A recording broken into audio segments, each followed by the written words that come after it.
Welcome to Commander Central, episode 175. And today we're going to talk about fitting square pegs into round holes, which, to not be too cryptic, means to put the appropriate cards in the appropriate decks.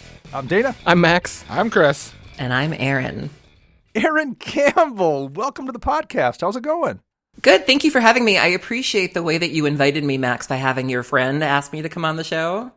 Oh, yeah, that probably sounds like something I would have done. It reminded me of when we were kids, you know, and your friend wants to spend the night at your house, but you don't want to ask your mom, so you make your friend do it while you hide in the other room with your ears closed. That's what that reminded me of. It was like, I was on the EDH rec, and Joey's like, so Max wants to know if you'll be on his show. I'm like, where is he? Like, is he here? And Joey's like, no, he just doesn't have the courage to ask you. And I'm like, oh, okay. Yeah, well, tell Max. Right. So we're going back to junior high. Pass him the note that I will be on his show. Like, Well, I can relate to that a little bit because I can tell you here's exactly what my thought process is. And I was listening to some old Marc Maron podcasts this week, and he had a musician on that I'm a fan of. And during the intro, Maron's talking about how he didn't want to ask this person to be on his show because he felt not intimidated, but like, this person's too cool for me. So I didn't want to ask him. And this is Marc Maron, who's had Obama on his show. It's funny because I used to get that a lot when I was doing the deck tease. I had, over the course of the show, I had 11 Hall of Famers on my show, and that was probably the number one question that people would ask me is, "How did you get all these guys on your show?" And I was like, I asked them like that.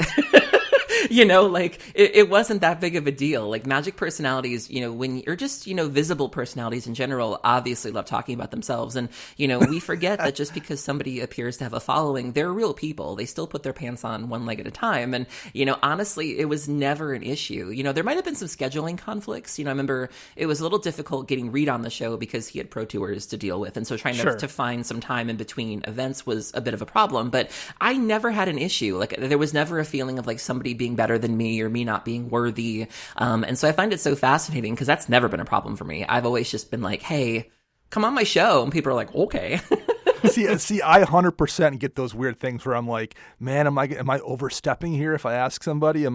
This person's way too cool to, you know, I will ask people from now on then, guys. All right, there we go. We'll have I mean, you should, and you'll be surprised at just how well it goes, really. Well, and especially you, who, like, we've hung out and played at multiple GPs or events now at this point in time. So, like, it's entirely in my head. I'm just a weirdo. It's funny, though, because I've been podcasting for, 5 or 6 years now, and I still freak out over people, but it's more obscure people where, like, the person that I freaked out over lately is, you will have no idea who he is. His name is Sullivan Brophy. For those playing along at home, Sullivan is one of the godfathers of vintage dredge. He won Eternal Weekend, I think in 2014. No one knows who he is, but I followed his work. I have all of his deck lists bookmarked. I love his theories on dredge, and, like, I was so excited to meet him, and no one knows who that is. I can go up to LSV and be like, Luis, what's up? And, like, Gabby and I'll hug, and, like, I have no issues with that. I've met Maro several times. It's fine. But, you know, some obscure vintage player who won something 6 years ago, I will absolutely fangirl over. It's funny.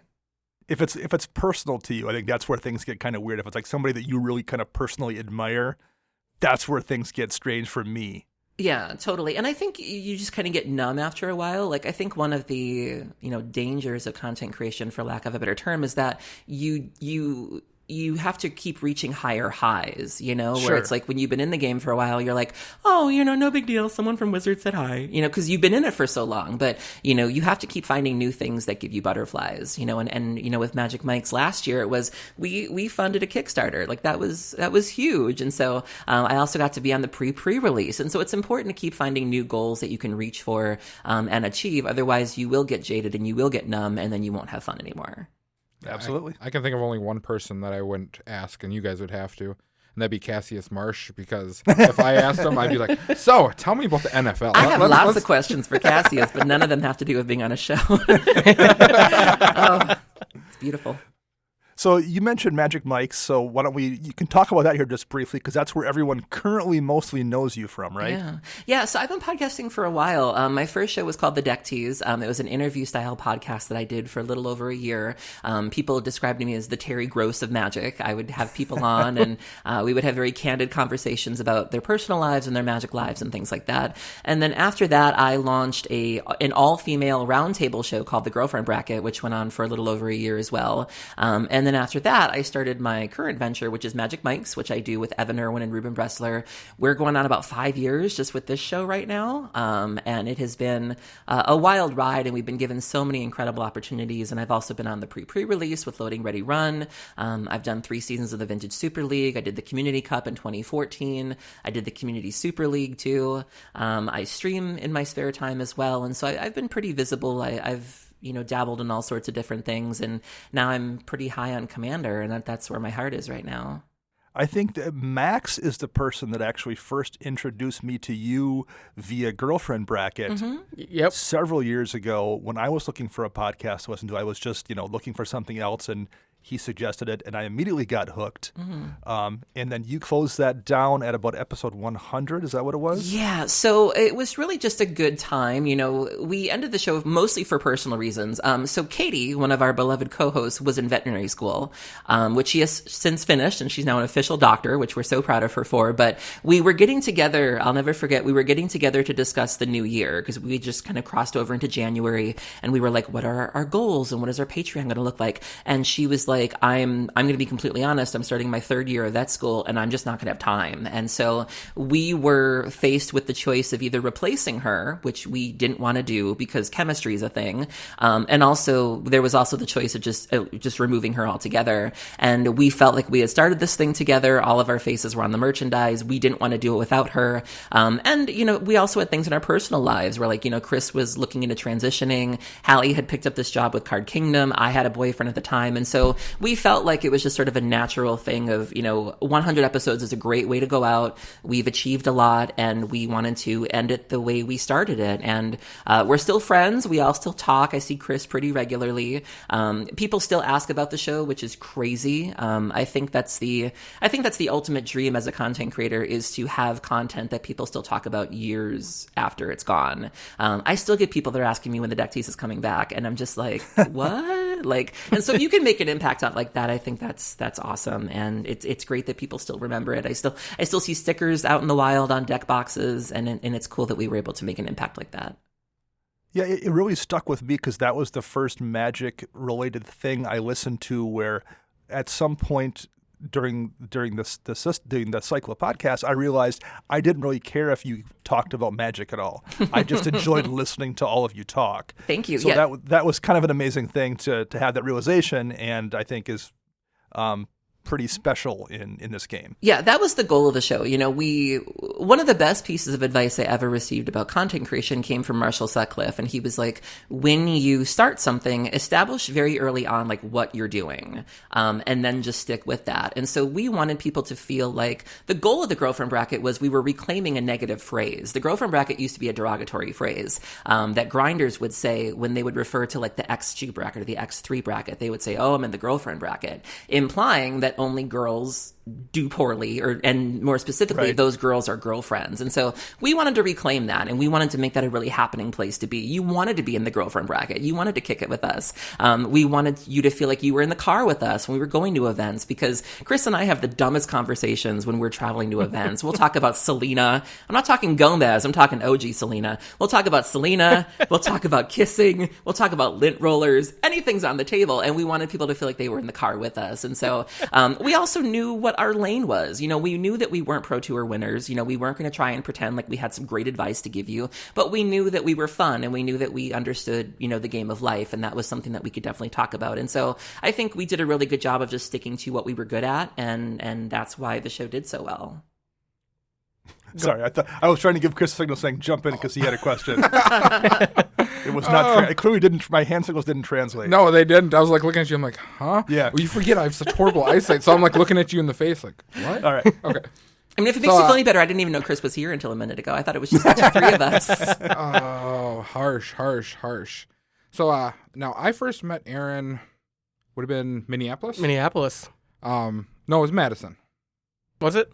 I think it was Madison. Okay.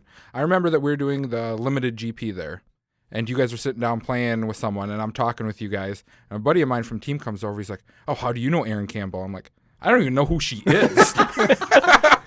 And then he explained to me that you're known as the Queen of Dredge or the Dredge Queen. Yeah. And I'm curious how you got this nickname. I like any nickname, it was sort of bestowed upon me. I love Dredge in all formats. I play Dredge in Modern. I played in Legacy. I played in Vintage. I'm trying to play it in Pioneer, but I'm not having a lot of luck with it. And I also love Graveyard Strategies. I love Reanimator decks. I love Living In was my first ever Modern deck. And it was just something that people kind of gave to me as, you talk about this deck all the time. This is a play style that we associate with you. And someone just kind of gave it to me, and I was like, okay, I'll be that. And so it turned into a thing. Someone wrote a song about me once. Pat Ugolo, one of the co-hosts of the Leaving a Legacy podcast, which I adore, he took Trap Queen by Fetty Wap and turned it into Dredge Queen.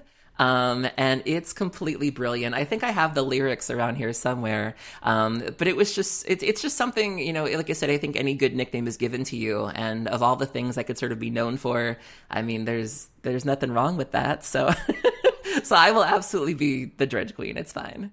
Yeah. So you just ran off all these formats that you played. Do you have a personal favorite?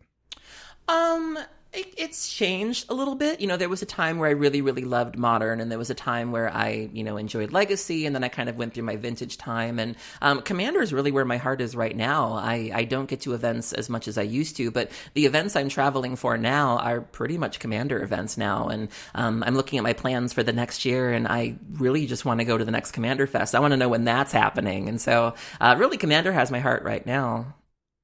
Well, that's actually a good point for what I wanted to bring up next. So you've done all these events, big like tournaments as I have. Mm-hmm. Do you look at the game differently after being a grinder and doing all the big tournaments?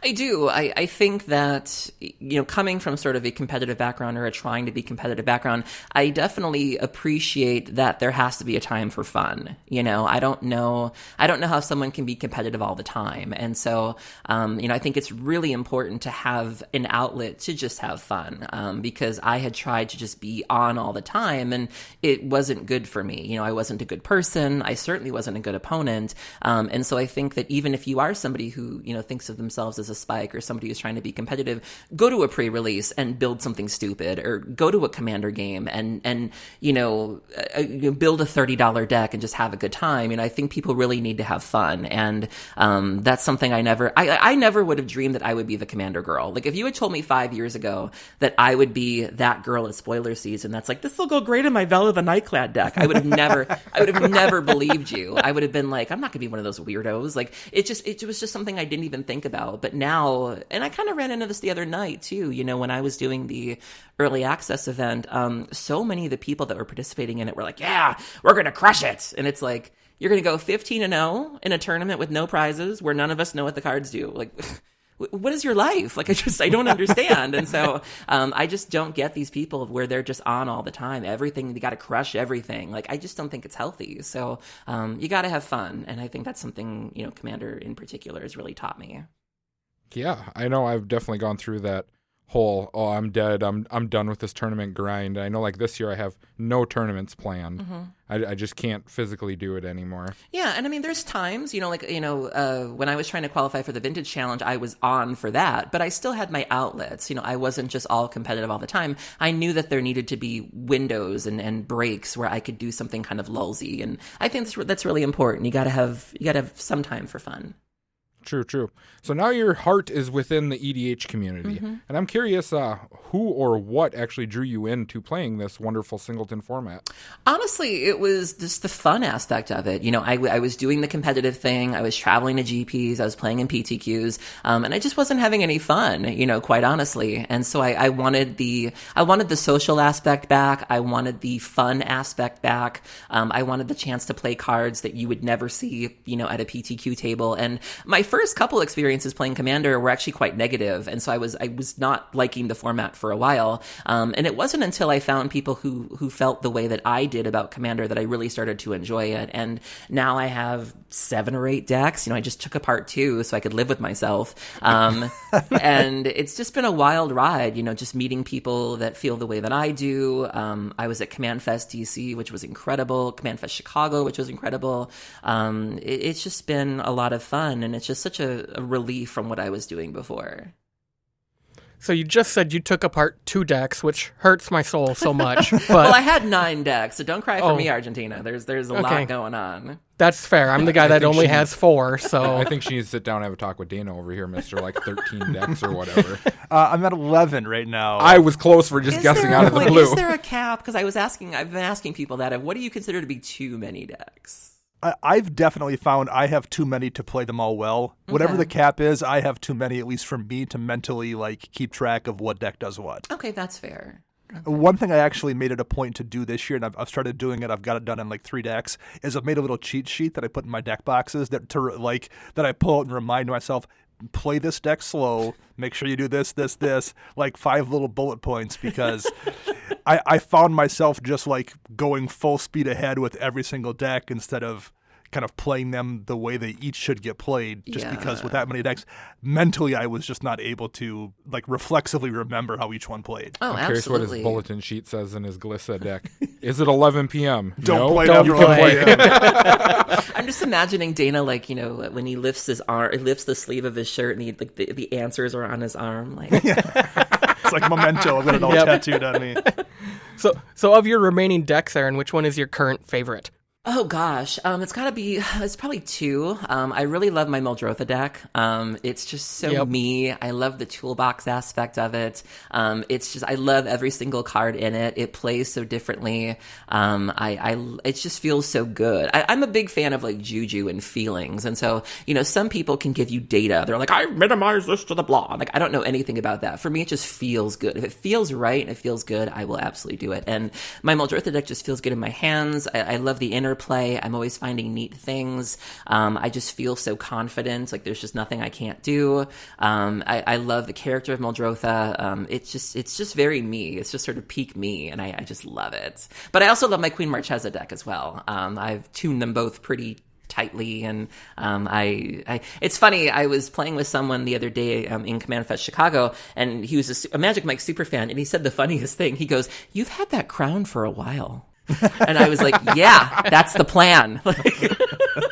And so I love that about my deck as well. And so they both kind of embody different sides to me, and then those are my 2 favorites right now.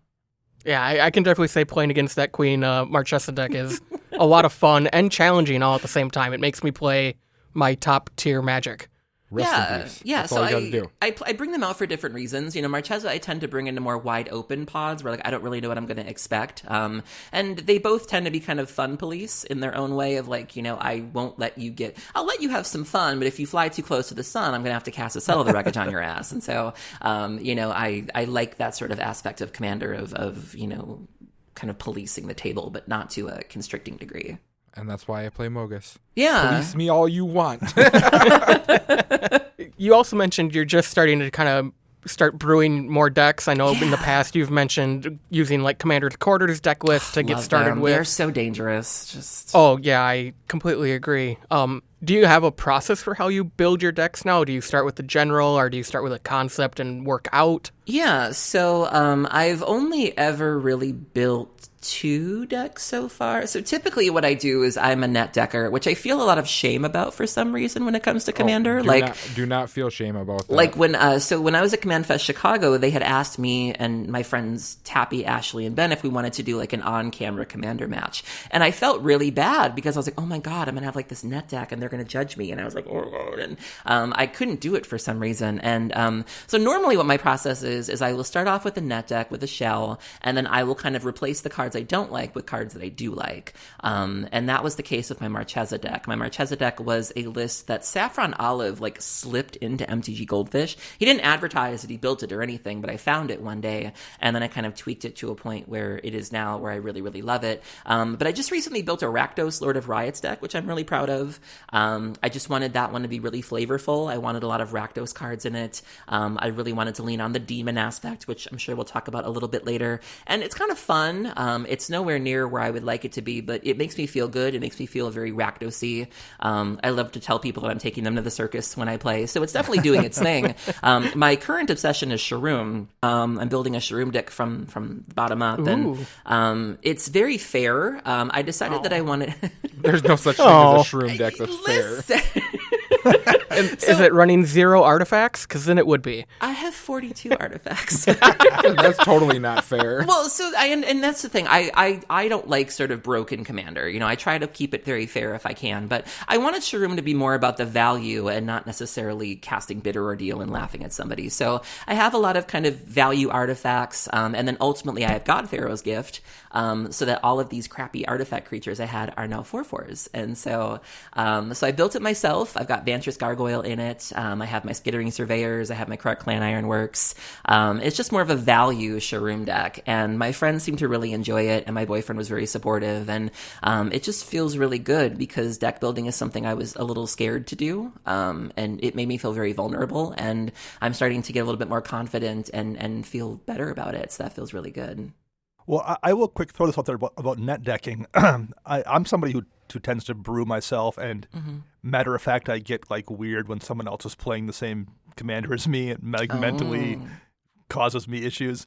But Commanders Social did a show, this was probably 2 years ago now, talking about net decking, and one point they made that really kind of changed my thoughts on it was they mentioned they had a friend they played with who loved playing Commander and just hated building decks. He didn't know how to do it. It was something he found like tedious and boring. Like once it was put in that context, like why should somebody be held to a different standard just for not doing part of the thing that isn't fun in the thing you're doing for fun? So if you don't enjoy it, why force yourself to do it? It wasn't that I didn't enjoy it. It's just that I'm very much a perfectionist. And so, number one, I found it very daunting, where it's like, you go through Gatherer, and like even just recently I put together an Oketra list, God Eternal Oketra, and even just going on Gatherer and being like, Gatherer, show me white cards. And it's like, boop, boop, boop, boop, boop. And there's like 3,000 responses. And you're like, oh my God. Like, so number one, I found it very daunting of just, what do I choose? There's so many cards. There's so many possibilities. But there was also an element of, I just didn't want it to be bad, where it was like, sure. There was the perfectionist in me. Oh God, what if it's bad? What if it doesn't work? What are people going to think of me? Did I fail? Oh, failure hurts. Losing sucks. And so, a lot of it was just making me feel very vulnerable of like, what if I build this absolute pile that people laugh at? And I didn't want them, I heard Carrie's mom in my head. I don't want them to laugh at me. And so, it just made me feel very vulnerable to try something and maybe have it fail and put myself out there. And honestly, my boyfriend's been really good at just sort of, he loves to brew and he doesn't care. And so he kind of inspired me to take that leap. And so what if it doesn't work? And you can always put another card in and you can always tune it. And so, he convinced me to put myself out there, and, who cares what people think? And the deck seems to be working really well. My friends seem to really like it, and that feels really good. Well, and you talked about how daunting the process is. That's daunting for you, someone who plays Legacy and Vintage and has a mental catalog of a whole lot of Magic cards, way more probably than the average person who's now trying to brew a deck, who only really is, off the top of their head familiar with cards that have been out since Shadows over Innistrad or something. Yeah. So it's absolutely a really difficult process to just brew a deck from the ground up for the average person. I think it's also something, you mentioned earlier what playing competitively kind of did for me. It kind of gave me that complex. Because when you're playing competitive Magic, your deck has to be tuned to a certain degree. Like, you can't show up with a rogue brew if you're trying to crush an event. And I think it kind of ruined me a little bit, to where, I got so used to everything having to be perfect. And then to go to EDH where you can make mistakes or you can have a little fun, I wasn't used to that. And I think maybe I'm still trying to unlearn that programming of your deck doesn't have to be this refined masterpiece. It can be a little clunky. It's EDH. It's fine. You can absolutely get away with it there in a way you can't somewhere else. Yeah, but compared to, what I was used to, there was just no room for error there. Everything had to be perfect. So, speaking of playing Commander, does anybody have any interesting stories for games they've played recently before we get to the main topic here? I have one, and I'm not sure if this was brought up, and this is directed at someone specific. Probably me. I respect the petty. Okay. I love this person dearly, good friend of mine. But when someone demonic tutors a blood moon and then you chaos warp it and then proceed to target him out of the game, It wasn't me. you need to watch the rest of the table. That was me. That was me. I screwed that up. I was not paying attention to the other person's board state. I got like targeted in that blood moon, and I let bad things happen. No, it caught me off guard when you did that because you're like attack. I'm like, sure, I'm doing with that, and then you're like attack again for second combat, and I'm like, do you not see this going on over here? I did not. That was on me. I think that was the same game I had to turn a Mirage Mirror into a strip mine to get rid of a Maze's End? That one. Or was it a Field of the Dead? One of the two. Both. Wow. I got rid of both of them. Yeah. Well, you guys weren't at the shop this week, but I will quick mention this stupid game interaction that came up. I was down to 4 life playing my Sphinx Tribal deck, and the player I needed to kill the most played a Glenelendra Archmage on his turn, giving him a blocker and giving him a way to stop me from doing anything. So when it came back to me, I went to Darksteel Mutation as Glenelendra. He swan songed the mutation. I then counterspelled the swan song, at which point he sacrificed the Glenelendra to counter my counterspell. Ugh. And with the persist trigger on the stack, I scavenger grounds his graveyard so the Glenelendra didn't come back into play. Yes! Why are you like this? I was waiting for I flashed in a rest in peace or something. Well, and then I was able to drop the true conviction and win.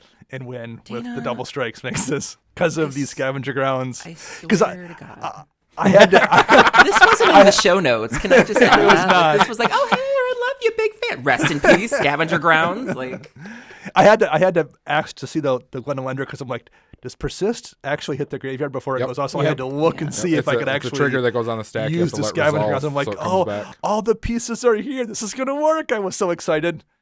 So yeah, that was my interesting play from this week. How about you, Erin? Have you had anything fun that's gone down lately in the game? Yeah. So a couple weeks ago, I was at a house party with some friends, and we were in a 5-player pod, which I don't normally do. My friend Ben was sitting to my right of me, and he was playing Torbrin. His Torbrin deck is terrifying, by the way. I have a lot of respect for it, but he cast Elex Trickery with Torbrin out, and he also had a card called Repercussions in play. For those playing along at home, that is an enchantment that says whenever a creature is dealt damage, Repercussion deals damage to the controller equal to that damage. It took them over 5 minutes to get that all sorted out. So with the Electrickery on the stack, I cast a Fairy's Protection, and I was like, you bitches sort this out, I'll see you guys in a minute. So I was playing Marchesa, so I pieced out. It took them over 5 minutes to resolve everything. When they were done, 3 of the players were dead. And the Allies player, who was at 138 when it started, was down to like 20. Wow. And so I was able to phase back in and be like, hey guys, what did I miss? And then I slam a Gisela and I kill him. And so that was pretty cool to just sit there and watch them figure it all out. And me just like, doesn't even bother me. And then I come back in and it's like, what are you at? Oh, hey, look at that. Teferi's Protection is such a ridiculous card in Commander. It is, yeah. It was something I'm normally a budget player, but if I like a deck, I will invest a little bit more money into it. And so when I knew that Marchesa was going to be a favorite of mine, I started to buy like a better mana base and some better cards. And that was definitely something I splurged for because I like playing it very surprise. Like I like to look like I don't have any sort of defenses. Right. And then you're like, oh, I'm just going to attack and take your crown. And it's like, comeuppance, and so eventually they learn and they get tired of sticking their finger in the socket and then they go play with somebody else and they leave me alone. And that's what I like to do. Sheldon Memory, I think, has a deck that's built around comeuppance. And deflecting palm. Palm kind of effects. Sheldon Memory is amazing. My favorite memory of Sheldon Memory is I got to meet him at Command Fest DC, and he had a waiting list. I'm not saying metaphorically. Oh, no, girl. He had a legit notebook next to him where you wanted to play a game with him, you put your name on the list, and you wait. And I was like, that's gangsta. Like, I'm not even mad. Well, and I suppose you probably have to when you're him. That's really the only way to organize it. Even me. Yeah. Like, so I went to, so Command Fest DC was incredible. I was a special guest along with some other people. And the way the Star City Games did this was they gave you this big war banner, like this freaking standard that you had to carry around with like your name and your social media stuff on it. And you would sort of carry that around and let people know where you are. Now, I was prepared to like sing for my supper. I was prepared to go wandering around looking for games. That was my plan. Even I was able to just sort of sit in one place and have people come to me. And even other guests were like, Erin, we didn't really see you very much this weekend because I was playing. I was getting DMs before the event even opened of like, where are you? We want to play with you. And so I was just rattling them off, just one after the other. You know, one person would come over. Great, get your butt in here. Let's play. 2 people. Great, we got room. At one point, I had enough people to fire my own pod. Like, it was just insane. Like, I had my friend Erin with me from Organized Play, and we were doing a lot of the pods together. And so we would fit in 1 person and 2 persons. And then at one point I had 3 dudes that were like, hey, we want to play a game with you. And I was like, so I guess we're starting our own pod? Like the demand was just insane. Yeah, that for me has been a strange thing to try to get used to at these events because, like, even Max and I at these things, Chris tends to play in the main event, so we're doing side events or we're doing just Commander, and even us who are significantly less well known than you still have like people waiting to play. Mm-hmm. I still can't wrap my head around that entirely. Yeah, the one thing you learn is you learn not to set anything in stone. You learn to keep your schedule pretty fluid. Try not to lock yourself in anything. You are going to miss a couple of people, unfortunately. Like, there's a couple of people I just couldn't get games in with because it just didn't work out. Yeah. And you learn how to navigate it a little better, but it's a blessing ultimately. Where it's like if people want to play, it's a good problem to have. Where you're like, oh man, I couldn't take a lunch today because I was too busy playing with people who like me. What a trip, Right. It's a good time. Well, if listeners out there want to get a hold of us and ask to get put on our waiting list to play a game, how would they do that, Max? How about Chris? Because this is now that he's back. Chris is back. Yeah, because Chris always did this, but I've been throwing it to Max when you were injured. Chris, back to you. How would they find us? You do it way better than me. I do. I just have it memorized. That's the whole reason. You need to get one of those little red take a number things like at the deli. Just like that would be pretty. Now serving. Yeah. Are you guys going to Detroit? Not Detroit. I don't think. Milwaukee. We'll do Milwaukee. We'll do Minneapolis. Okay. For sure. We'll do both of those. We'll do Vegas again. I think Seattle. Okay. I'm definitely in for Minneapolis, Milwaukee, and I'm contemplating Detroit because Detroit should be a good time. But it'd be nice to see you guys again. Yeah. Yeah. We'll definitely. We're gonna try to hit half a dozen, if not more, events this year for sure. Good. Depending on what they do for Commander Fest too. That hasn't been announced. So hopefully there'll be at least one in Chicago, and we'll see from there. They seem to be happy with the coast approach of like West Coast, East Coast, Midwest. Yeah. So I hope they stick with that again. All right, Chris, what do you got for us? I have some coordinates for you to reach. So it's 365 degrees north by... Yeah, I have no clue what I'm talking about. So. But for social media, you can find us on Twitter at CMDR Central. You can Facebook search us CMDR Central. You can find us on YouTube, CMDR Central, and you can find us online at cmdrcentral.com. And Erin, where can people find you on social media? Oh God, I feel like they find me enough. Like I always feel so bad. Like people come up to me at events and they usually started off with like, "I follow you on Twitter," and I'm like, "I am so sorry." Like, I love following you on Twitter. It's awesome. Sorry, but you're not blocked yet. I'm currently I'm mostly on Twitter. You can find me at Original Estrus. That's ORIGINALOESTRUS. That's usually my name across multiple platforms. So like that's me on Twitch, twitch.tv/Original Estrus, twitch.tv/Magic Mics. We go live every Wednesday night at 10 p.m. Central Standard Time. And then we also do a top 10 show, which is like a sort of BuzzFeed listicle show. We do that on YouTube once a week as well. Snapchat, Original Estrus. Max and I are Snapchat buddies. Yeah, pretty much Skype. I mean, it's pretty much me across all platforms. All right. Max, where else can you find us? Head over to patreon.com/CMDR Central and check out our reward tiers. And if you are so inclined to support the show financially, we greatly appreciate it. And we want to say thank you to our 2 new patrons, Andrew Peroz and Chuck the Slice. And I saw today, Max, you got a compliment from somebody for pronouncing their challenging name correctly. That's a first. That's the first one of the year, You need everybody. to hang out with Evan Irwin, and you'll feel way better about your pronunciation. I do. The pre-shows make me feel really good about myself sometimes. Yeah, it's definitely... Cacophony. Yeah. Of the cacophony. I was like, oh my God. But he can say Guillaume Matignon with no problem, but he can't say cacophony. Like, bless your heart. I think we have a couple of contests quick wrapping up here too, don't we, Max? Not wrapping up. Going on. It's middle of January, so. Yeah. I wish it wasn't for how cold it is outside. So on Twitter, we're giving away 3 packs of Theros Beyond Death. So find that tweet, retweet, and follow us to get entered. And then for all of our Patreon supporters, by the end of the month, we'll get entered in to win a bundle of Theros Beyond Death. Wow. Excellent. All right. Main topic, since we've been chatting here and not gotten to this, we might as well do it now. This was suggested to us by the Dredge Queen herself. This was your idea, Erin, so I'll quick throw it to you to explain what inspired this. Yeah, so this topic has been sort of a level up moment for me in terms of a commander player and as a deck builder. The idea of finding the right answers for your deck and not just kind of jamming things in because you think they're going to fit. One of my best examples is I just built a Rakdos Lord of Riots deck, and I knew that I wanted demons to be a theme. I really wanted to use Liliana's Contract. I really wanted to cheat out a bunch of fatties. I felt that was very Rakdos, and I realized that I had kind of made a mistake when I was using Herald of Anguish. Now, Herald of Anguish is a demon, and I can certainly cheat it into play, but the more I read it, I was like, well, I don't really have a lot of artifacts. I'm not really improvising, and I don't really have any artifacts to sacrifice to its ability, so what is this doing here?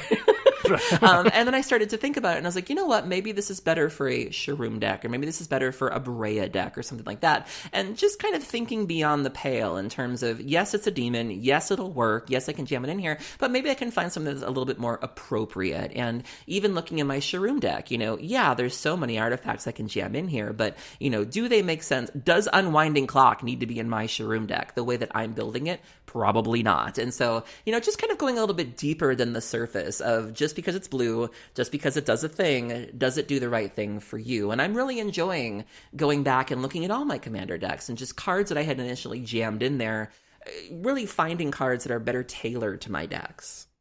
And I think this is a really, really good topic because you mentioned it as a level up moment. It absolutely is like a kind of second tier thing that you figure out after you've been playing for a while. When you first start going, the example I put in our notes here and then I always think of is counter spells. Mm-hmm. You build a blue deck and you're like, okay, I want to have, 5 counter spells or something to deal with problems. So you're like, well, I'm going to put in these 5 counters. And then the natural inclination is if you build a second blue deck down the road to maybe just use those same 5 counter spells again. But at some point you realize the counter spells that are good in one deck tend to not necessarily be the same counter spells that are good in a different deck. And sometimes your deck doesn't even want counter spells. It's very tempting, especially if you play a commander with multiple colors. It's very tempting to want to do everything. One of the things that I really enjoyed actually about building God Eternal Oketra, I know people have a lot of feelings about white, and that it's very boring and very limited. I liked the fact that I could just sort of stay in my lane, where it's like, I have this issue with Muldrotha and Marchesa where I feel like I have to do everything, where it's like, I gotta answer Planeswalkers, and I gotta have discard, and I have to do all this stuff. And sometimes it's like, no, you don't. Commander's Quarters, I think, just recently released a video where it's like, does your deck need Cyclonic Rift? Which is revolutionary, right? Because we just assume that every deck needs it. But, not every deck needs counterspells. Not every deck needs Planeswalker Answers. Not every deck, you can just sort of stay in your lane, and that's what the other people are for, and really making it a political game. Well, I have at least one. My Dimir deck does not have any counter spells. Max, your Tuvasa deck has what, 1? Mm-hmm. Two in a 3-color deck. You just don't always need them. And there's a lot of things that can apply to. And I'll use a few real world examples here of I do have 2 blue decks that do have counter spells. I have them in my Sphinx Tribal deck, which is Azorius, and I have I think 5 or 6 in my mono blue Talrand deck. Mm-hmm. The spells that are good in one deck aren't necessarily good in the other for a couple reasons. In my Sphinx deck, I use a lot of blue mana. Most of the Sphinxes are at least 2 blue, if not 3 for quite a few of them. That makes it really difficult to leave open double mana for a counterspell. Even just a regular original counterspell at 2 blue pips gets kind of challenging in a 2-color deck sometimes if I just cast, during my main phase, a Sphinx that costs 3 blue pips to cast. So in that deck, something like Arcane Denial or Swan Song are way better because it's a deck that just doesn't always have blue open versus my Talrand deck where like Cryptic Command, who cares if it's trip blue? That's It should go in every blue deck. It's all the my best counter spell ever. I mean, but it's tough. Like trip blue is a big ask in some decks. In a 3 or 4 color deck or 5 color deck for sure, but like even in that particular 2 color deck of mine, that would be almost an impossible thing to have mana open for. Yeah. And it's an easy thing, like you say, Cryptic Command goes in every deck. Power-wise, looking at it, it absolutely probably does. But based on how difficult it is to cast, that changes the metrics. And I think that's a thing that it takes you a while of playing to kind of figure out the specifics of what cards work in what way. Yeah, absolutely. Like really just digging into what your deck does, how well it plays with the other cards. Do you enjoy it, of course? Yeah, there's a lot more that goes into it. And especially coming from somebody who is a net decker, that's a conversation we don't often have for ourselves because we just assume, well, this person said it was good. They tested it. It must be good. It probably is good, but is it good for you? And so right. I think having those conversations is something that we absolutely need to be doing with ourselves of, just kind of filing down those edges of like, is this the right card or is it just is it Mr. Right or Mr. Right now? Well, yeah. Well, and that gets into a whole nother conversation about whether or not a card and how it plays is perhaps good for you and your personal play style as a player versus somebody else and how they play with the exact same deck. Even playing with the room. I know we had to have a conversation with one of our friends a couple weeks ago. I'm going to tell this story. So a couple weeks ago, I was playing Commander at one of our local game stores, and I put out She-Ray. She-Ray is another one of my favorite decks. Our friend Robert, who was sitting to my right, promptly slams a turn 1 Grafdigger's Cage. Uh-oh. Not against you. For those playing along at home, I'm playing a mono-black She-Ray deck. I have absolutely no way to deal with a Grafdigger's Cage. And I was like, number one, why are you playing Grafdigger's Cage in Commander? But number two, why? Like, what? Read the room. Like, do you understand? You have to make plays for the betterment of the pod. And like, if you're doing this, yes, you can do it, but why would you want to? And we'd had a conversation with him earlier in the day because he was playing Arcades, the butt dragon, and he was hitting people for like 37 on turn 3 that didn't even have anything, that just had like signets out. And he's like, well, I can do it. And it's like, yeah, you can, but do you need to? And so that's another conversation that people need to be having, is just because you can do a thing, it might be better for the pod that you don't. Like, I took out Soul Scour the other day for my Shroom deck. I love a Soul Scour. It is so funny and so devastating, but it's also soul crushing. And so you got to have that conversation too of, this is going to make people feel terrible. And, doing things, sacrificing a little bit if it means that you have better games and people don't hate you. And that probably is also the kind of thing that flexes between person and playgroup. Like if you're playing with the same, 2 roommates and your girlfriend pretty frequently, what they might take offense to or find unpleasant in a game is maybe totally different than what some random person you encounter at a command fest is too. Mm-hmm. So like I do tend to play fairly frequently with people I don't know and that are strangers, and you definitely do, Erin, as well. Mm-hmm. So I kind of have to be much more concerned about what's going to be really annoying than Chris, for example, who like last year was mostly just playing with us or people in the shop. So like if Chris does something really annoying, it's me and Max. Like, that's actually kind of a bonus sometimes. You'll be waiting for him in the parking lot afterwards. Right, exactly. Sugar in the gas tank. But that absolutely does make a big difference who you're playing with as well. So there's a lot of factors here. I mentioned counterspells. Are there any other personal examples from anybody in your decks or in your brewing where you've noticed you really want to tweak it based on the deck and find that right answer for the right deck? Draw spells, I think, are very common. I know I've been kind of going over the black options of like, do I need Read the Bones? Do I need Phyrexian Arena? Do I want Necropotence? I was kind of looking at Necropotence in my She-Ray deck because I discovered how Necropotence and Sir Conrad work, which hashtag broken giggle. giggles. So yeah, that's, that was something where I would normally just jam or read the bones and be like, draw 2. But it's like, are there better options out there? The new Treacherous Blessing, I think it is, from Theros Beyond Death. That is a sweet card where if you're playing anything with like a sack outlet, where you can sacrifice it, if you're doing any sort of Bone Splinters nonsense, if you're doing any sort of Aristocrat nonsense, that's a situation where you would want a permanent opposed to an instant or sorcery. Yeah, and that makes a big difference, like in the second Daxos where you care about having enchantments out. Yeah. And your draw off an enchantment is a much bigger deal than it is getting it off a sorcery. Absolutely, yeah. And talking about draw spells, I'll use this chance to plug EDH Rec for a second in an article I wrote. I did an article like about a month ago talking about Harmonize and why Harmonize is better than is it Concentrate? Yes. Okay. Because spending 2 green mana on your main phase in a deck that's green tends to be way less difficult to do than it is spending 2 blue mana in your main phase, during your turn at least, in a blue deck where you tend to want to leave counter magic up. It also has more competition for good draw spells in blue. There are so many better cards. But Harmonize in green is a really, really good card, and Concentrate isn't a really good card in blue, and that's something I remember the first time I saw Harmonize, I was like, well, why would I don't run Concentrate. Why do I want to run Harmonize? That's not a good card. And it took me a while to realize why Harmonize genuinely is a good card and Concentrate isn't. Because green's the best color in Magic. Well, there's that too. Wow. Yeah. I don't even play green, and that's just my overall opinion of it. My first, one of my first commander decks was an Omnath Locus of Mana deck that somebody built for me. I think the blog post is still up out there. We paid like $50 for the whole thing, and it was a lot of fun. And I took it apart. I'd like to revisit it, but the green pool is just so deep and far-reaching. Like I just want everything. Well, I think we're due for a 4-color Omnath here in the next 18 to 24 months, so you can just wait around and build that. Yeah, definitely. I definitely think board wipes are a thing that you have to tune to your deck. So, like, my Dramoka deck, I try to run more of the keep 1 and sacrifice everything else, so your single combats, your Divine Reckonings, just because I want Dramoka to stay on the field because it protects me, people can't cast spells on my turn, and it's a 5/7 flyer with lifelink, so that's fun too. The flip side of our store owner who plays with us, who has 1 creature in his deck and the rest are planeswalkers, and he plays like 23 board wipes in the deck. So. Wow.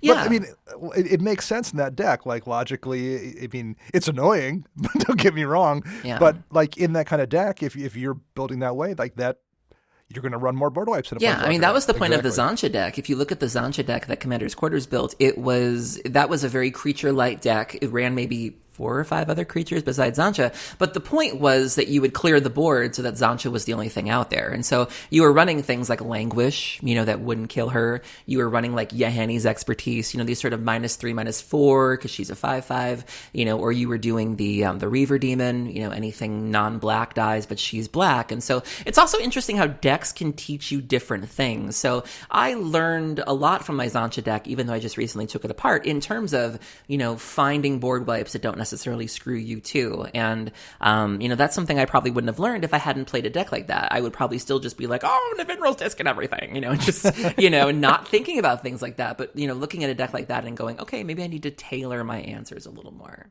I remember the first time the board wipe thing jumped out at me was several years ago playing against someone who had an Avacyn Angel of Hope deck. Oh. And at one point they cast, I can't remember if it was Final Judgment or if it was Terminus or what it was, but it was a board wipe that like either tucked or exiled. And I'm like, why is that? Like, and I didn't think about it until they did it. And then like their Avacyn and all their stuff went away. I'm like, why is that in your deck, in an Avacyn deck who gives your stuff all indestructible? Yeah. So that was a really glaring one, but like that's the kind of thing that's got me to look more closer at what board wipes I run. Is it a black token deck or a token deck with black? Well, maybe something like Decree of Pain, where you're just going to draw a mitt full of cards on your board wipe. Maybe that's worth paying the extra mana for in a deck that it maybe isn't, where you're only running like half a dozen creatures and you're relying on everyone else's creatures to feed you. Is a Decree of Pain worth that risk? Then maybe it isn't. Absolutely. That's the kind of thing I think people maybe don't look at enough, particularly with board wipes, and there's a lot of variance there. Yeah, it's very much, it's very stop hating yourself, where it's like, where it's like Shroom. So Shroom, I have Scour Glass, which is, it's so good. It's so good because you can just loop it, which is great. So Sky Roulette I really enjoy, and I've also been running Phyrexian Cryptures because non-artifacts. And so, a board wipe doesn't have to screw you too. These you can choose, Right. you can play the game. And so I think instead of just kind of taking it, instead of hitting yourself, you can go, well, I just want to hurt you, but not hurt me. And that's something we all should be shooting for, right? Now, do you still have your Hepatra deck together, Erin? She is on the chopping block only because, Okay. and I feel like such a jerk saying this, it's just so much work. It's a lot of stuff to keep track You of. have to make all the snakes, and then you got to make the elves, and then you got to make the bugs, and then if they get +1/+1 counters, but then some of them got a counter and the other one didn't, you got to keep the dice separate, and it's a lot. I usually watch people just scoop when I drop the Cars Crusade or whatever, and I'm just like, and now I do this Yeah, and make that's a million too much dice. counters, and they're just like, no, we're just done. Well, Yeah. the reason I asked what Hepatra was, did you have a Black Sun Zenith in that deck for a I board did, wipe? yeah. Yeah, see, that's a perfect example. That's not a card I would probably run as a board wipe very often. It's amazing in Hepatra. Mm-hmm. Yeah. And that's Carnifex the thing. Demon's another one where you're like, oh, Right. kill everything, get a bunch of snakes. But looking at EDH Rec, only 50% of the Hepatra decks are running Black Sun Zenith. Mm-hmm. Or, when I'm playing Marchesa, if I'm already the monarch, I'll absolutely sacrifice her because who's going to take Right. it from me? I've just killed you all. Right. Right. I'll have the crown and then you guys will need a full turn to rebuild. I can either redeploy her or, I have other things like Palace Jailer or Skyline Despot that can get it back if I lose it. And, sometimes you want to make the sacrifice, but if you don't have to, why should you? Yeah, for sure. Any more examples from anybody that we can talk about here? Chris is looking like he's got one. We could talk about, the wonderful thing that we tell everyone on our podcast to do. Erin's not going to like this. No, she's not. It's called Graveyard Hate. Really? Can we get security? Can we? This was in the show notes. I was lured here under false pretenses. Well, this is a question for you though, Erin. Because looking at the notes, you got Leyline in the Void and stuff like that. Do you play that in your decks to prevent Absolutely other people from not. doing stuff? No, I have played a Leyline of the Void in competitive formats, but no, I don't run. I mean, obviously, I do run some Graveyard Hate because it is, a necessary evil. And just because I'm doing broken things does not mean I want you doing broken things. But again, I try to tailor it to whatever deck that I'm playing. Where, for example, the Phyrexian Scriptures, where it's good for Sharoom because it only affects artifact creatures. I'm getting a board wipe out of the deal. I'm getting a little pump out of the deal, and there's a little bit of Graveyard Hate in there. When I'm playing, She-Ray, for example, I might have an Agent of Erebos or something. Where it's you can kind of just, go looking for something, so yeah, I definitely try to find things that apply to the decks that I'm playing. Muldrotha, for example, I just discovered the new Ashiok. The player that you target does not have to be, so I can mill myself with the new Ashiok and then exile your graveyard. So yeah, as much as I'm loath to see any Graveyard Hate, it absolutely should be tailored to what you're doing. You shouldn't just be jamming a Graph Digger's Cage in your Arcades deck because your mother didn't love you enough. You should be finding the right answers because there are things you can use that are already a part of your strategy and that you don't have to go out of your way to use. Well, for an example here, and we'll mention your least favorite card ever, Rest in Peace. I had, in my Sphinx deck at one point in time, put a Rest in Peace in there because that was what I was using for Graveyard Hate because I had very little graveyard interaction and I still have very little. So I'm like, well, I don't care about my graveyard, so it doesn't matter if I lose it. When I built my Enchantress deck, then I have a Sigarda Enchantress deck, which is white. And I'm like, well, I'll just use Rest in Peace there as well. It's an enchantment. Yeah, so it's that gonna makes draw me perfect cards. sense. Yeah. Until I cast it and then the next turn, top decked a Replenish.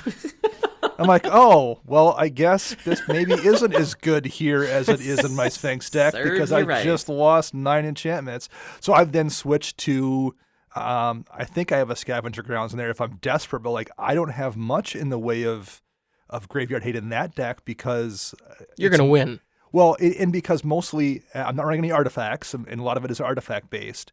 And a lot of the enchantment ones are Rest in Peace in those two colors. There's just not a lot of options, and Rest in Peace hoses me plenty of times. Cause at this point, the deck has an Open the Vaults in it. It has, I think, there's one more. I forget what it is. A Reclaim. Reclaim. The white sorcery that brings all auras 3 or 4 back. different ways to bring enchantments and auras back. And I'm like, that Rest in Peace is just going to destroy me, so I have to hope somebody else has an answer. But that's a lesson I had to learn the hard way, and sometimes you just have to learn them the hard way.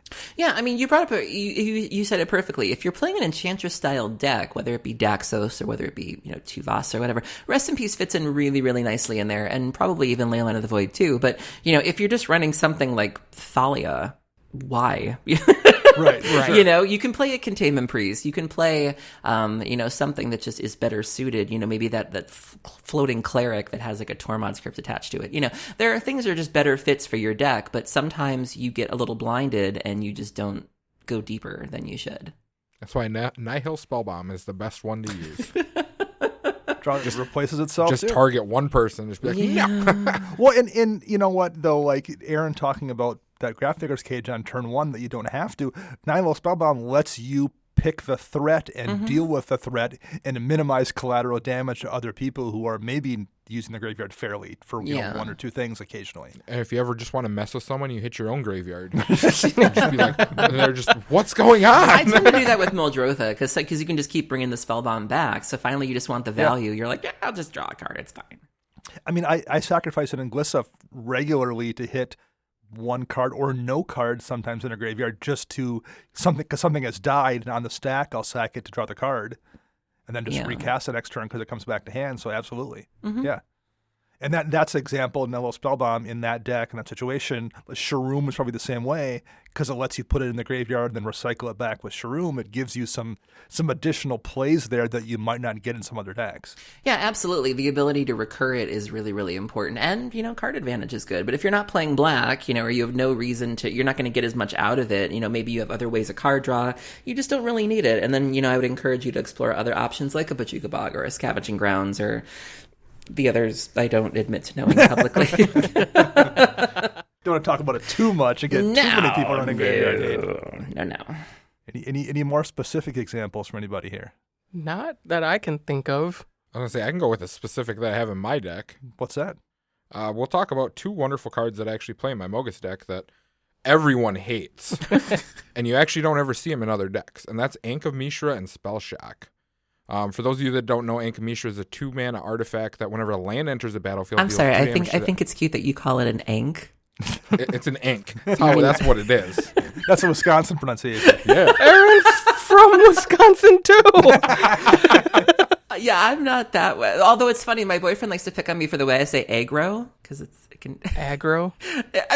Bagel? Bagel? I have to stretch my mouth around it, so it's aggro, but it's aggro. My funniest story I love to tell is Maria Bartholdi, who's an absolute gem from a Good Luck High Five. We're both on Team Egg Roll. We both say aggro funny. And I'll never forget, she was doing coverage for Pro Tour Ixalan, which I was working at the time, so I was working for Card Hoarder. And she tries really hard to hold that back. She tries really hard to stifle the Midwest accent. But her friend Sam Eilenfeld had made top 8 at his first Pro Tour. And when they announced it, girl, the dam broke. She was like, oh, I'm so happy for my friend Sam. And I was just behind her, let it out, girl, let it out. And so sometimes you just got to let the Wisconsin out in you. But go on, Anima Mishra, okay. Oh, that's wonderful. I really love that. Yeah. So, Anima Mishra, as I was saying, is a 2-mana artifact that whenever a land enters the battlefield, deals 2 damage to that land's controller. So that's going to hit you as well. Right. And then Spell Shock is a 3-mana red enchantment, 2 colorless and a red. Whenever a player casts a spell, Spell Shock deals 2 damage to that player. Now, I play both of these specifically in my Mogus deck, just because I want sustainable damage for minimal mana cost. Something I don't have to keep pumping mana into that's going to keep putting out the damage. Well, and those are... those are good fits thematically for because the deck's built around doing damage to everybody. Yep. But it also makes sense. I wouldn't probably run that in a deck where it was my only effect doing that because 2 damage or 3 damage or whatever per turn is not that big of a deal. But it is when you've got 6 of those effects stacked up on your board simultaneously. That's a way better thing. Yeah. Well, I mean, every other deck, I don't foresee you doing something you wouldn't play Spell Shock in a mono red Perforos deck because you're playing so many low value token creatures or little creatures, and it's just going to hit you more than you're actually going to hit your opponents. Yeah, that makes sense.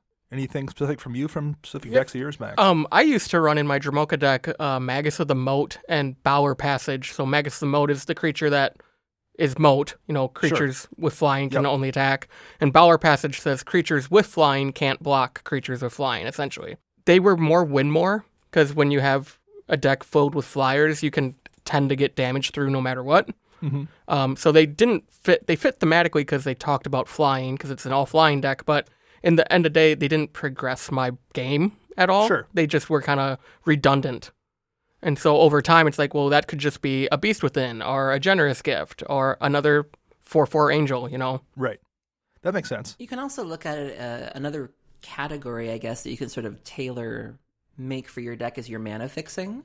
I've been going over that with Sharoom right now, where it's like most people with Sharoom, they just run a bunch of signets and call it a day. But because I'm going in more of a God Pharaoh's Gift direction, I want bodies that I can sacrifice if I need to and then bring them back to as 4/4s. So I have the Skittering Surveyor and I have the Pilgrim's Eye, which are brilliant cards. Can I just say that? Like, those cards in a vacuum are so good. I've spent so much time on Gatherer trying to find cards that do what they do, and there just aren't any. Like, I don't think those two cards get enough love. Those are just brilliant cards. But, so I have those two in there. I have the Liliana's Shade in there, which is the ETB, you get a swamp. I have the Trinket Mage because you get your little, 1 or less, which can be one of the artifact lands. And so, yeah, it'd be very easy for me to throw some talismans in there, throw some whatever. But for what I'm trying to do, I want creatures, or if you're for Muldrotha, we don't have any mana dorks per se. We also have sort of the ETB permanents, like the Vessel of Nascency and the the font of there's a green font, I think, that gets you lands too. So yeah, just again, you can do that with ramp too, of how do I want to ramp? Do I want to do what everybody else is doing, or do I want to find the right way for me? Well, and so let's talk about that a little bit here, because it's easy to say, I want to do this thing in the deck once you make that discovery. The next step is figuring out how to do it. So how does everybody go about finding those specific cards for decks once you've determined, okay, this particular deck wants to go in this direction, and no one has a catalog in their brain of, all 22,000 cards that are legal in Commander. What system does everyone use for then, like, trying to find those cards? We really should be sponsored by this website because I use them a lot. It's called scryfall.com, and I just go into their advanced search and I type in what I'm looking for, and it brings stuff up. And then I bounce ideas off people. I'm like, what do you think about this card? And they're like, oh, that's a trash card. And I'm like, hey, stop stealing my slogans. And just go from there. I tend to look at things more organically.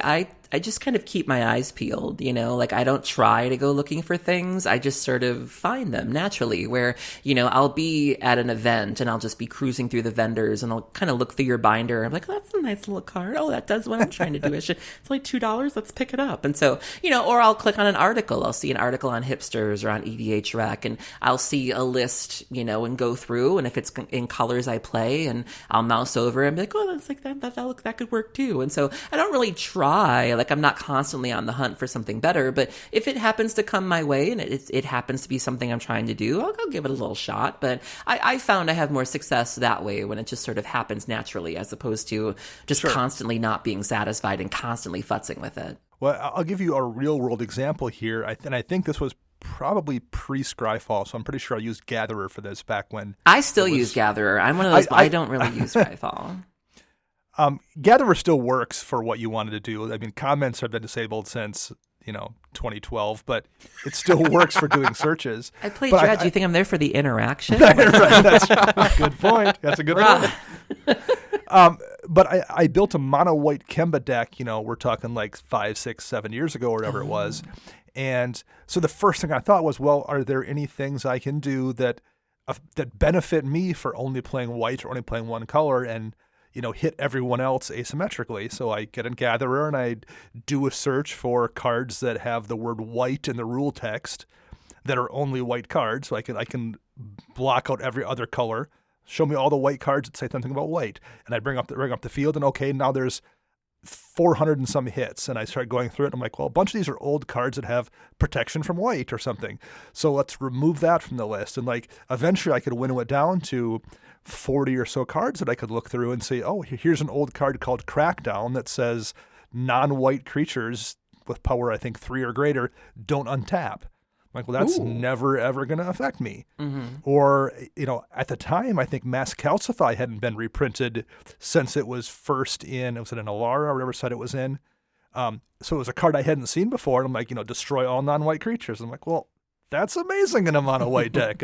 It's never going to touch my stuff and hit everyone else's stuff.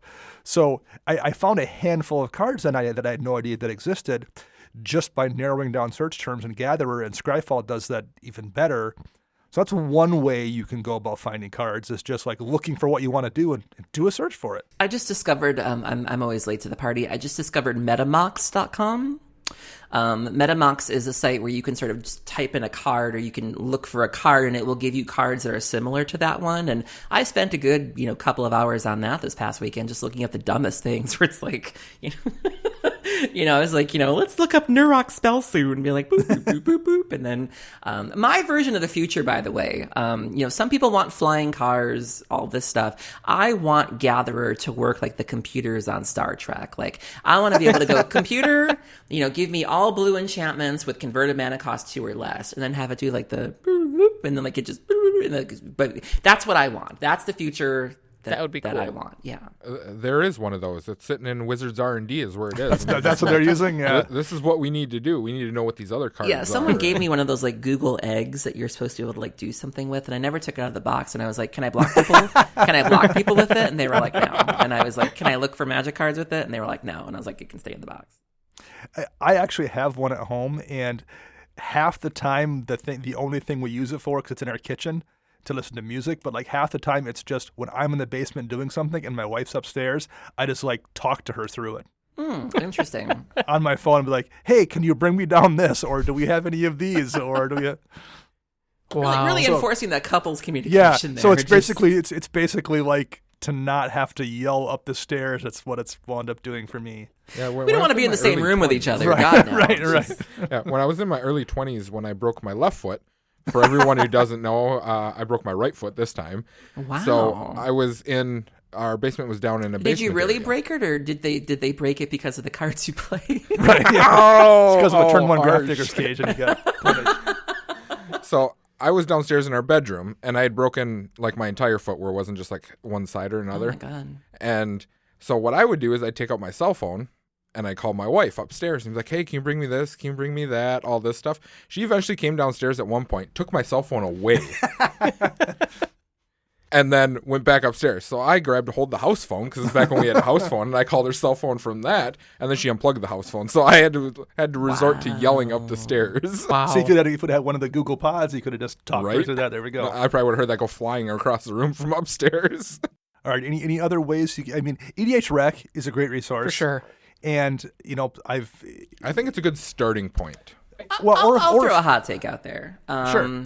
I think for somebody like me, who's already kind of daunted by the options out there, I tend to feel a lot of pressure when I'm looking at EDH Rec, because it's something I'm trying to move away from, that perfectionist aspect. And so when I see like 75% of people are playing this card, there's that grinder in me that's like, I need to be playing this card. And it's like, oh yeah, absolutely. Maybe you don't need to be playing this card. And so I do think, I think it's a great tool. I'm obviously not trying to poo-poo the website, because they just sent me a t-shirt. But, I do think that it's important to be used in moderation, and that it should be one of many tools that you use, and that you should take it with a grain of salt and not feel like you must do it because, 90% of people are playing this card. Well, you don't know what the rest of their decks look like, and you don't know, how that card fits in with your strategy. And so I do think it can be a bit of a crutch sometimes. And so I would encourage people to, look at multiple websites, kind of collate that data, and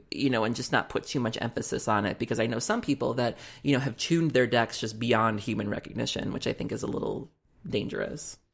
Particularly if your meta doesn't match that. Yeah, I think that's sort of the joy of Commander, is that it really is about your flavor, and it really is about what sparks joy within you. And so I think I worry when Commander decks get broken down too much into data, because that just seems kind of like an oxymoron to me. Well, that's kind of the genesis of the reason on the EDH Recast, Joey always opens with talking about giving context to the data, because data without context can be pretty dangerous sometimes. And I think the example he used when we first started was Temple of the False God. If you go to EDH Rec and you go through... Great card. You go through any deck, Temple of the False God is one of the cards in almost every deck on EDH Rec. in large part because it's been in every Commander precon ever. Yeah. And then you get this reinforcement thing. People put their decks up that have Temple of the False God in it, so it shows up on EDH Rec. So someone who's looking for deck recommendations goes there and sees, oh, well, Temple must be good. It's in all these decks from the precon. So they run it, which then just adds to the numbers. So like it self-reinforces. And if you don't really realize that it's been in 40 different precons, and that's a large reason why it's in so many decks, you just might assume, oh, Temple of the False God is a good card that goes in every single deck. Yeah, I just recently started taking Soul Ring out of a couple of my decks because it was like, what am I ramping into? Like, what am I ramping into? Do I need to be doing it so quickly? I'm not playing a combo deck. Like, what? It's kind of like when you're driving and you get that one person that like slams the gas and then they get stuck at a stoplight, and it's just like, what did that burst of speed get you? Like, where were you going? You know, they're street racing. Yeah, and so I've gotten a lot more comfortable taking that card out because again, people are like, gotta have Soul Ring, auto include, and it's like not necessarily, but the data, well, you know, maybe not. In Chicago, actually, at the Command Fest, was when I decided to pull. I have one deck that has a mana crypt in it, and that's my Sphinx deck. And the reason I was running it in there is because every Sphinx costs, 14 mana or whatever it is. So it's not a green deck, so like I just needed the mana I felt like to be able to successfully cast things. But 2 different times I drew it very early in a game and looked around the board state and just thought to myself, if I cast this right now, it's going to put a target on me that I can't handle, that this deck can't deal with everyone seeing me drop this mana crypt, especially because the deck is foiled out and it's a foil mana crypt, which puts an even bigger target on you just because people assume you're playing at some kind of a level. So I intentionally then didn't cast it for multiple turns because I didn't want that target. And then when it got to the point in the game where I thought, well, it's not going to put a bullseye on me so much, then I didn't need it. Yeah. Really. So I've taken it out of that deck because I just found I don't want to cast it early, and it's not that useful late compared to just one more removal spell or one more draw spell or whatever. So it's out of my deck. So at this point I have no crypts in any deck, and I don't foresee myself adding them to a deck at any point in the future. Yeah, absolutely. I still have mine in Jamocha. But I don't own one anymore. But Chris literally looked at me, I think, a couple weeks ago. He goes, "This deck, why does this card in here? Like, it shouldn't be in here anymore."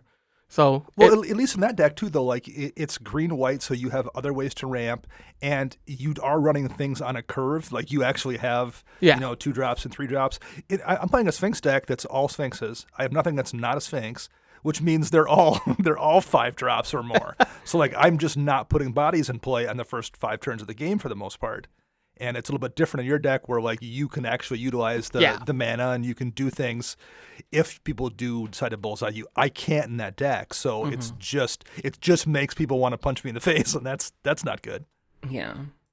Any more examples here that we can think of? One that pops into thoughts. I know that much. Okay, so Max has one and then we can kind of wrap it up here. Mine is kind of when like your deck strategy doesn't go with maybe the new cards that are coming out. So my biggest example is my Tuvasa list is mainly aura-based. It's an aura-based Voltron deck. And Theros is all this enchantment stuff. And it's like, well, I want to add this enchantment creature and this enchantment creature because of the constellation or whatever their ETB is. But it's like, well, then I'm going to have to remove this aura. And like my strategy starts to shift from the Voltron to the generic enchantment permanent version of the Tuvasa list you might see. And it's sometimes you have to analyze, like, yeah, this card is really good, but does it take away from what you originally wanted to do with your deck? Sure. Well, I think that's also something you got to do with the overall access to cards. Like, so say there are X auras in the game. Yep. There's not as many as there are just straight up enchantments. Right. So which is the better value to be playing? You want to play like every aura you can, or swap it out to something that you can broaden out more of your deck, so it's not all straight up generalized into doing one specific thing. Mm-hmm. Well, in enchantments too, some of that stuff doesn't stack. Like, how many enchantments do you need to give your creature vigilance?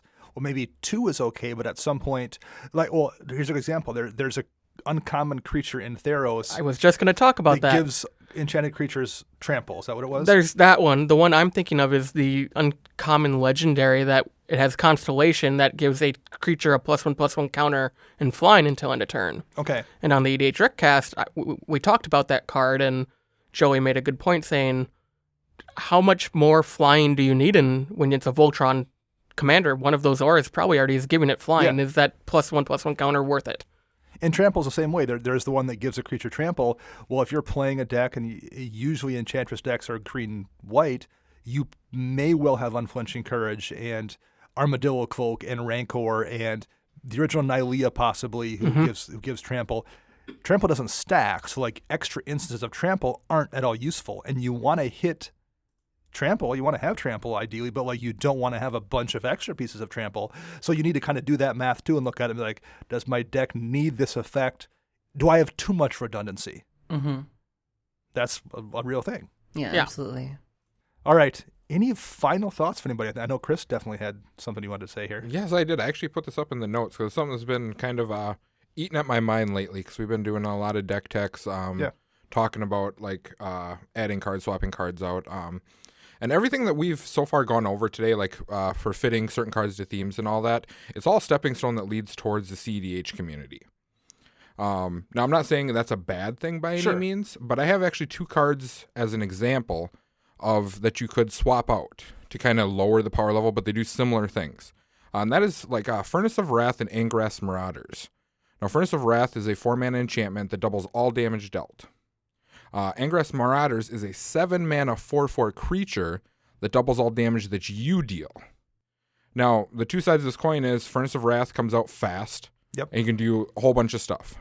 Whereas Angrass Marauders comes out slow, but only values you. Now, Angrass Marauders is easier killable than what Furnace of Wrath is. So it's something you got to kind of balance. So when you're looking at the cards and you find like, oh, this card go really well, think about your meta. Think about how you're playing and be like, okay, is there a card that does similar to this, but isn't quite as powerful? Well, and Erin was talking about the person who dropped Grafstigger's Cage when she was playing her mono black Shirei deck. There are situations where, like, in your meta, you're perfectly okay with screwing your friends over who are playing that mono black deck, and you're like, I'm playing Furnace, and you can't respond to it, and that's just how it's going to be. And everyone understands that, and that's cool.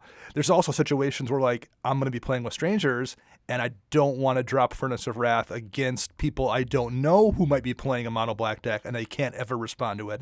So maybe I want to play Marauders to give them a chance to remove the creature. Yes. Like maybe you want to do that depending on who you're playing and where you're playing at, and that's a legitimate choice to make, for sure.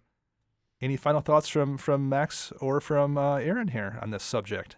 No, I feel like we covered a lot of ground on that. That was good. I think this is all kind of a little bit of an extension to a degree. Number one, it's about tuning your deck, but I think we talked about this a little bit too. It's kind of that Rule Zero conversation a little bit where you want to make sure everyone's on the same page. And that doesn't mean everyone has to be playing like My Little Ponies and Peace and Love and Understanding and Hugs. Mine are upstairs. I have the set upstairs. You just want to be on the same page. Like maybe everyone wants to be cutthroat, and that's perfectly cool if everyone's on the same page with that. But to a degree, you also, if everyone's not, show a little bit of respect for what they want to do too within. That's a double-edged sword though too. Like I gave sure. that explanation to you before we started recording of, oh, what's your power level? It's about an 8. I have one creature, like 30 planeswalkers, and I play 23 board wipes. The rest of the table, we can deal with that. Start playing, and all they do is complain during the entire game about it. In that situation where like the power level isn't necessarily indicative of how annoying a deck may be. Those are two very different things. It's something you got to keep in mind where it's like if someone says that, you're like, oh, well, okay, I'm playing a straight-up creature deck. Maybe we should try to play something different so we're more on even power levels. Yeah. Right. Or throw that caveat out there. 20 board wipes means I'm going to be wiping the board every other turn. And so you need to have counter spells or be prepared to deal with that, or maybe just not play against me, play a different pot because this is my only deck, and you're probably not going to like that depending on what you're playing. So, for sure. All right. Erin, thank you very much for joining us. You volunteered to do this when we thought Chris was still going to be out, but thanks a lot for coming and just hanging out and being on the show. We appreciate it. Yeah, thank you for having me. Like I said, when the invitation came down from someone other than Joey. Max for his own show, I was flattered, of course. And yeah, it's just been I've always had a great time with you guys. I look for you guys when I go to events. And you guys are one of the reasons that I enjoy Commander so much. So thank you for being you and for, letting me play on your playground. Erin, I will say this also, one of literally the highlights of Command Fest Chicago wasn't just playing with you. It was the fact that like you specifically wanted to play a game with me. That really seriously made me feel amazing. That was I miss one of you my guys. highlights. Like whenever I go to a GP that's even remotely in the area, I'm always like, "Are you guys going?" And you're like, "No," and I'm like, "Damn!" And so, no, I really like you guys. Our plan this year, with the exception of probably Detroit, is if it's in driving distance, we're planning on going. My boyfriend's also a fan of yours, by the way, Dana. Cool. I'm going to try to get him to an event that you'll be at, so that way we can get a game together. Absolutely, we'll definitely get it worked out, and we'll play some games for sure. He's and a I want to. And mage. Chris, I I'm gonna put in my don't pyroblasts remember and you. stuff. Chris, because this year or last year especially, like at any events we went to, for the most part, he was playing in the main event. Yeah, which that was just a grinding. hell of a grind. Oh man, All right, well, never Chris, again. I'd like to play with you too. This year, he's definitely going to go to Milwaukee and Minneapolis, Yep. I think, and just play Commander. Awesome. I look Unless forward it's to meeting you Pioneer, and your then angst. maybe. It'll be the good times. Your angst, yeah. Bring your angst. I'm gonna too. Oh man, I'm going to turn the Wisconsin on so high. It's going to be just terrible. I'm excited.